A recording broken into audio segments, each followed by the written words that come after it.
Hey guys, welcome back. Thanks for joining again. So in a previous session, we talked about that vendor relationship and where should a new rider spend money? Where should they focus on? How do they get into the paddock, if you will, and start to build that relationship with vendors? But I wanted to get a little bit more specific about suspension. And all of us have heard over the years, we have new riders coming in, maybe track day riders, and they're so focused on, I got to get more horsepower, got to get more horsepower. But one thing I've learned from guys like you is you got to be able to get that horsepower to the ground. You have to be able to use it. And that's where the suspension really comes in. So, Rob, maybe if you want to kick this off, is why is it so important to focus on suspension first versus other changes like engine improvements? Suspension is going to be what gives you confidence in your motorcycle, and confidence translates to speed and proficiency.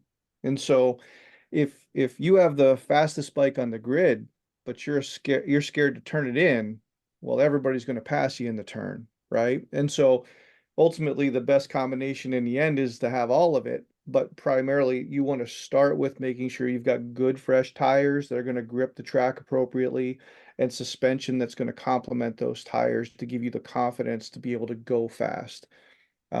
We talked offline about, we're not going drag racing, which I call practice starts. But, yeah, I can see where people who think of racing think motor, but whether it's motocross or this Formula One, I mean, look at the development in a sport like that. Yeah, they're fast cars, but it's the chassis development that makes Formula One so dynamic, Yeah. right? And so even in our sport, it's the same way. Having that chassis properly tuned, if you will, and set up correctly, and having good fresh sticky tires, that is what translates into speed and proficiency. Chase, Yeah, that's where, exactly. yeah, that's where a lot of the confidence comes from, right? Is having that right setup or better setup. Yeah, absolutely. So what Rob said, what um is like exactly what I repeat with somebody, Dwayne, like you comes, Chase, what's going on here? How is this happening? I'm going through the turn and it's doing this. Um, well, maybe you didn't even know it was doing this. When I say every time, throw your ego out and ask yourself what scared you. Mhm. And scare, like Rob said, is kind of a situational thing. You're not scared, obviously, but you weren't at lock throttle, and that's the fastest way around the track. The suspension is what is going to make you scared. Why can't you turn in? Why can't you finish a corner? And find those little details of why, what is making you upset in the corner. Why, and confidence is speed. When you're confident, you can hold the throttle on and keep doing those practice starts, right? Yeah, and to me, that's the key. Rob, I don't know if you want to wrap this part of the topic up, but you're right. It's putting the ego aside and say, man, it scared the crap out of me coming into the corner. Why? What scared you? When we talking about those things, well, the bike just felt unsettled.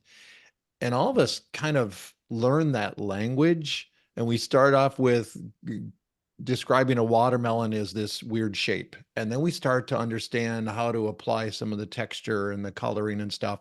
And it makes a little bit more sense. But guys like you are really good at getting us to speak the right language. For example, when we talk about suspension, I learned early on, suspension isn't stiff or soft, it's slow or fast. Mhm. And when you start to learn that, you start to realize, wait a minute, so it's actually moving too quickly, and that's why I'm uncomfortable. Mhm. Rob, you've done a lot of suspension setup. You've probably dealt with that language barrier, if you will. It is a communication style, and that's where, again, a relationship with a good vendor helps a lot, right? Pick somebody that you can trust and stick with them because everybody's going to have an opinion. And when I see people come to the track that are new, and even myself, I remember when I first came to the track, suspension is not anything I did anything with. I put a power commander on my bike, or you tune it on the dyno, and you do all those things, and then you show up in your ride, and we're not used to making suspension adjustments on our street bikes. We just buy them and ride them, right? And then so we come to the track, and the first time that's what we do, and then we're trying to buy our way through becoming more comfortable. And what I tell people all the time is the best you've ridden is the best you know. And so you think your bike is fine because it's what you're comfortable, it, right? And you just think if it doesn't turn here, that's just because my bike that's my limitation. Yeah. Until find a trusted suspension vendor, start turning some knobs. I mean, you can do this yourself as well. It's just so much easier, and you go through a process much quicker when you find somebody knowledgeable that can help you get to that result now. You might spend, 6 sets of tires dialing your suspension by yourself, or you can do it on one set of tires with a good suspension vendor who can put you into proper ballpark, if you will, in right away. And then you can just fine tune it from there. But find somebody and get their advice, and stick with one person. Don't get advice from 3 different people because they may have 3 different ways of doing it, right? And you're not gonna, like so many problems we find in life, we want to ask multiple people for their opinions, and then we triangulate that and we make our own, right? Suspension is not one of those things. Suspension is where you find somebody, you invest in, like a therapist, right? You find one therapist, and you go to that person, and they help you find your result. And that's how it is with suspension. You get that opinion, and you get that help from one person who's got a theory that they can work through with you. There's more than one way to get to your result, but you got to stick with that one way to get there efficiently.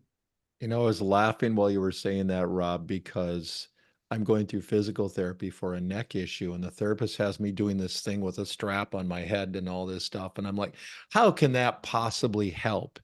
And yet I listen and I do it, and it helps. It Hmm. doesn't make sense to me, doesn't make sense to my friends, but this therapist who has been doing this for years is the one that really better understands it. Um, Chase, I want to toss this over to you because many times I've taken pictures of my tires. I brought a tire over and said, okay, what's going on? And, the tire gurus are reading the tire and going, okay, here's what you need to do. And then I'll always ask, so why? What's happening? Well, here's what's happening.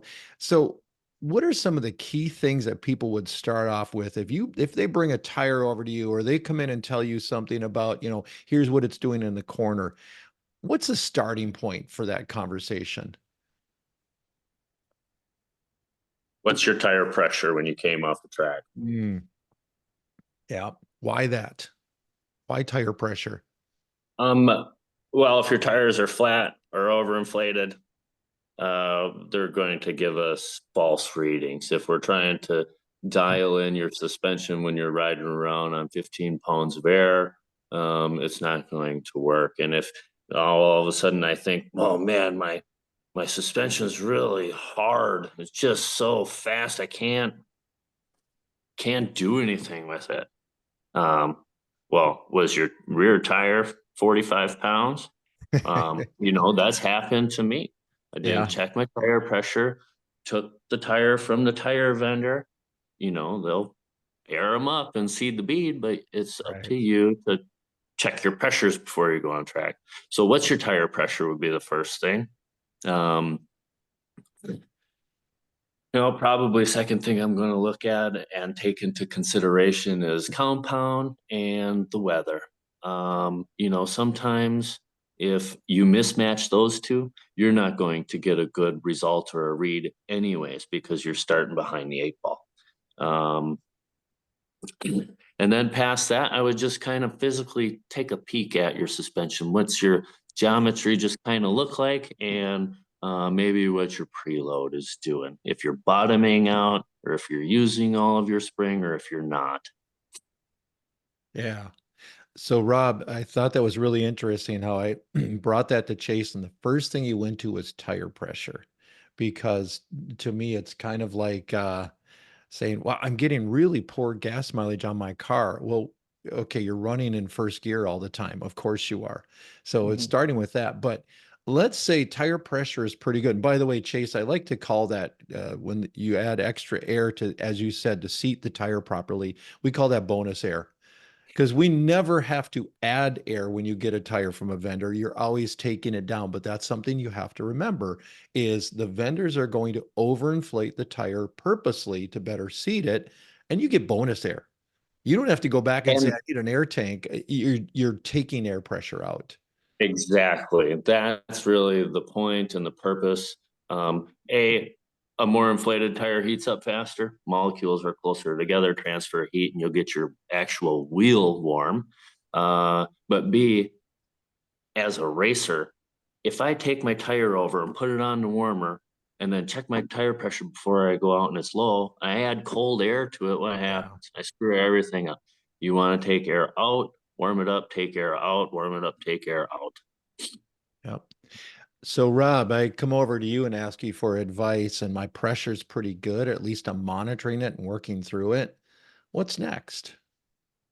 If it's a rear tire question, I'm also going to take a look at the shock, right? Because it could be something where this person has never upgraded their suspension from stock. And so after a couple of laps of track use, it overheats, and now you're just basically riding on the stock rear spring, right? And so you don't really have the suspension to help you get the best use of your tire, or maybe it's an aftermarket shock that has lost its nitrogen charge or is leaking, right? Do we have an issue there? Um, I think that, when you look at the tire itself, Chase was spot on. The pressure is the first thing because it's like when you call a computer center and say, hey, my computer won't do this. Is it plugged in? You know, it sounds like a ridiculous question to ask, but he said it. I'll say it too. You're right. We get our tires from our tire vendor, and they always are they're inflated higher than the pressure I'm going to use on the track, and it's my Right. responsibility to bleed it down to where it needs to be. And it's also, all of those safety reasons, but you know what? Be grateful you're not having to put more air into it, right? That would be a pain, Yes. right? It's so much easier just to let a little out after it's already been hot and get it to your spot, but it's something that's easy to overlook. And so, especially if in the heat of things, if you're hurry and you used up a tire more than you thought you would, and you hurried over to the tire vendor and you got another race coming up and you threw your tire in quick and you're trying to work fast, those kind of things lead to those kind of mistakes. But I also, to expand on what you actually asked me, people don't realize that suspension is not a set it or forget it game, right? No. There's constantly variables in pressure and temperature of the air, I mean, of the track. I mean, all of these things come together. And that's why if you've ever watched pro racing at any level, they don't just show up with a bike and roll it out of the truck and go racing. They're working on suspension every single time they come off the track. Even if they've just rolled in for a tire change during qualifying, they never don't touch the suspension because there's variables that change and they're always trying to make it a little better. And something that worked great for you last weekend, and now you show up and you're getting a tear of some sort and you're frustrated. Well, we may have different conditions today that have now changed the setup that you need to be using. So that is it's not it's a very fluid thing, right? We change that consistently as conditions change. And that's one of the keys is getting comfortable with those dials and those settings and where the vendors can really help you get more familiar with those. Chase, let's say you and I have been talking about suspension and you're pretty comfortable with the tire pressure I'm using. Um, I'm uncomfortable going into turn 3 at BIR. And you're looking around saying, okay, we need to adjust. Where would you start? There's some settings that a lot of people really aren't comfortable, as Rob said, to mess with. Where would you start and where would you try to educate people on what those settings do? I would probably start, since we're going into turn 3. It's one of the faster sections, or one of the fastest sections of the track, and you're coming down, scrubbing a lot of speed off. So I'm going to first look at fork spring, making sure that you're not bottoming and making sure that you're using enough. Secondly, I'm probably going to look at shock rebound, making sure that that rear tire is still in contact with the road, and you come in on the brakes and all of your weight is front centric, you have no rudder to keep you in line. So there are technicalities. I would start at the forks, I would look at the spring, and then I would go to the shock and figure it out from there. There may be some valving stuff, but typically I would say something like turn 3 coming in like that, it's either going to be spring or geometry that will make you scared. You know, Mm, why didn't you go faster? Well, I was scared. So yeah. And Rob, that's one thing that another piece of advice you can give me is I can actually set the suspension with my riding style, my technique. But my suspension has to be adequately set up for me to do that. What's the trick to that? How do you help someone figure out that you are as much a part of the suspension as those dials and springs and fluid? Mhm. It really comes back to the relationship with your suspension tuner because you learn to have a communication style that helps you to understand what the rider is trying to say, right? Because riders are busy riding. They're busy trying to go around the track. And your suspension tuners from a different perspective, thinking about what you're telling them and trying to make a determination to help you. And so if you're having an issue in a particular corner, your suspension tuner, before he grabs any tools or adjusts anything, is going to ask you questions about what you're experiencing. Are you having trouble entering the corner? Is it the turn in? Are you not able to tip in effectively? Are you not able to drive out? Or is it driving wide? Right? Or are you not getting traction when you apply throttle coming off the corner? There's all of these things about, okay, I'm not able to get through that corner. Okay, let's break down the corner. Let's talk about how you're riding, and then let's look at what you're not able to do that you're frustrated at that we can improve.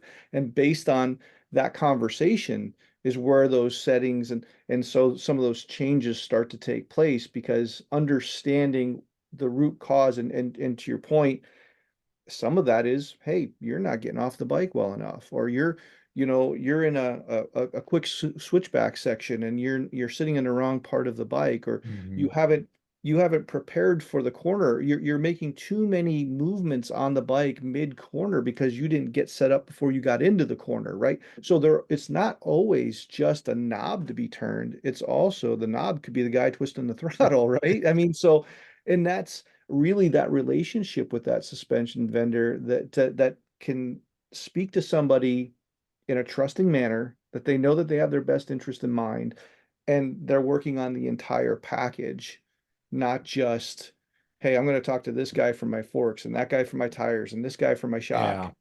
It's these things all work together, and working with vendors who work well together, that makes a big difference as well.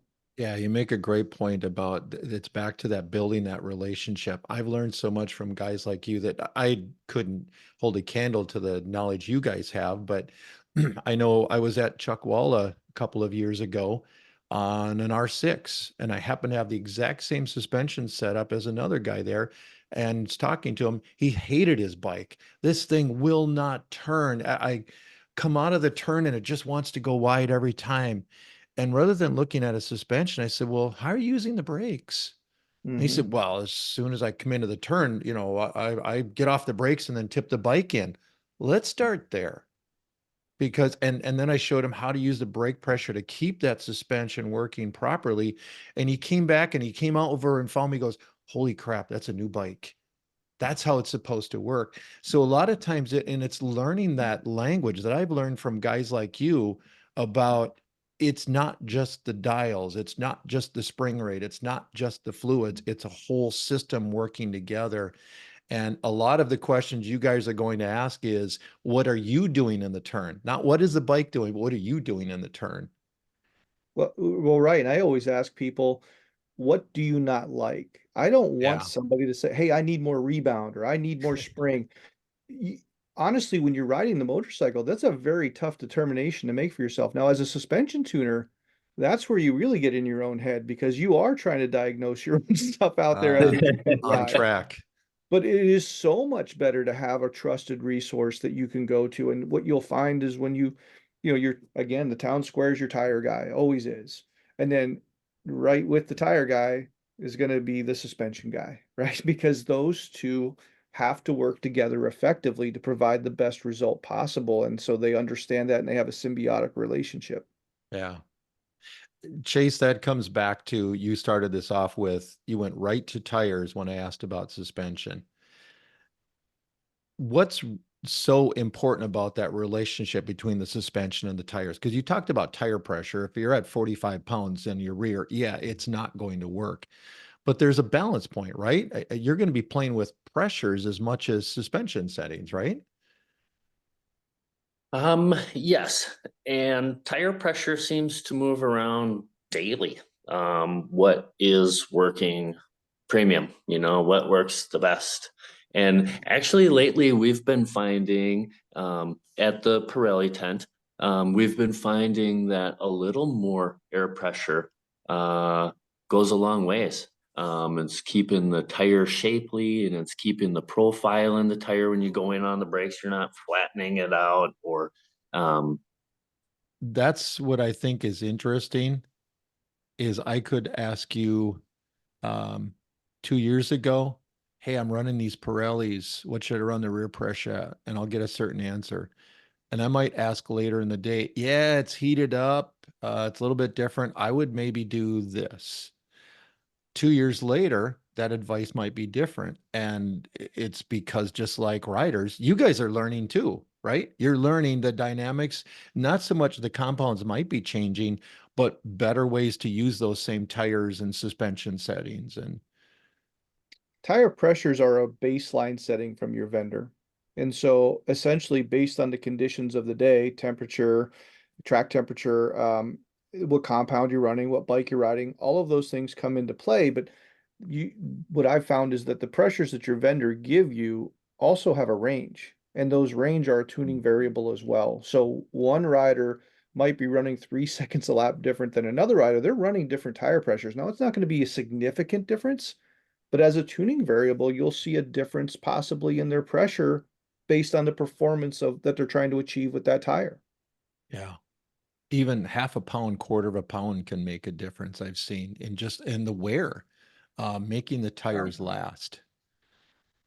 So what's your last, I want to throw it back to you, both you guys. Chase, we'll start with you on how do you, as a new rider coming into the paddock, where should I start? What do I need to do? Should I be taking notes? Should conversations? What should I be doing? well, Rob nailed it earlier. If you are planning to go to the track, you probably have a date set and you have an idea of when. And if it's not going to be the May weekend, which is the first race weekend of the year at Brainerd for CRA, I would recommend going to the track and Yeah. kind of getting a feel for it, getting a feel, a lay for the land, and then go talk to the racers. Go talk to the racers. Um, Wander around, take your dog for a walk, or jump on your Zuma and go stop at everybody's pit, introduce yourself, Mhm. and just kind of hang around. Do not be a hermit at the track. You're not going to learn anything. Go out and make new friends. That's what I would say. And that will be the most beneficial for your riding, really, because you're having fun and you're comfortable in your environment. And being comfortable in your environment is going to lead to conversations with people like Rob, people like you, Dwayne, or Christian or Kyle, Mhm. where you're going to benefit your riding by being comfortable in the paddock around your new peers. Yeah, Rob, I don't want to toss this over to you, but you make such a good point. Working in tech, I tend to see some of the satellite pits, if you will, people out on that service road and things. And I usually go over and talk to them. And at some point in the conversation, I'll say, so why are you over here? Why not get over there next to this group or that group? And I think some of it might be a little bit of intimidation. Well, I'm new here and didn't really know what the deal is. Hey, you want to move your pits? I'll help you. Let's move you over Yep. by some of the guys that have been doing this for a while, and I'll introduce you and all of that. You're right. That whole concept, that's a great way to put it. Don't be a hermit. Absolutely. Rob, what would you add to that? Exactly. I will just tag on to the that social experience, but the thing I will add is don't just come up for an afternoon, come up for the weekend. Get Yeah. a sense of the entire thing and then take at least one of those days and volunteer to be on a corner. or volunteer to be in tech, because these are places where you're going to get in tech, you'll watch motorcycles roll in and get to understand, oh, these are the components that they have. This is the safety precautions that they take to keep these things safe and to keep all the bolts together and the fluids from leaking out. And, Mhm. get on a corner and watch what safety protocols are in place that keep you safe in the sport, and watch how people do the sport, right? It's the best seat in the house to get close and take a look at what racing really is. It's as close as getting on as you can to getting on the bike. And so, and the CRA really in particular is a great family that offers you an opportunity to do that. A lot of race organizations that you go to, that stuff is handled by a staff hired by the track, and you don't get that kind of accessibility. With the CRA you can. And so, Yeah. to Chase's point, come up, be a bit of a social butterfly, even if you're not, push yourself out a little bit. What you're going to find is the most welcoming group of people you've ever met in your life. We're all there trying to do the same thing together. They're competing against each other, and then they're helping each other when they roll in. And you have people who volunteer to help make the whole thing happen. And it all comes together in this awesome melting pot of just camaraderie and fun. Yeah. And it works really well when you come as you are. Mm. Don't try to pretend, leave Yeah. your ego at home. Just come as you are. You know what I mean? You ask all the questions that you're embarrassed to ask. If you have a zip together suit and you're embarrassed because it's a zip together suit, ask questions. And don't be embarrassed about it. They are real things. Like we said when we started I think the last conversation, we all remember being new, and it's a joy and a piece of the puzzle that helps us tie our craft together, helping the new guys get through that part. And really, quite honestly, the toughest day of your racing career is the first day. The Yeah. rest of it, Well, except for the fall downs, but yeah, exactly. But you're right. That's a key part of, again, we keep coming back to this whole CRA is a big family thing, huh? There's kind of a theme there, isn't there? But it really isn't. You guys, myself, we've all raced with different organizations, and they have a lot of cool things going on. But man, I have yet to see, and I don't know about you guys, I have yet to see the family environment that the CRA has, that, be a social butterfly, come and say, hey, my suit doesn't zip together and all that stuff. That's cool. We're there to help. So Mhm. awesome. Thanks again, guys. This is another really good session. I appreciate it, and we'll talk soon. see you later, Dwayne. See you, Rob. Yep.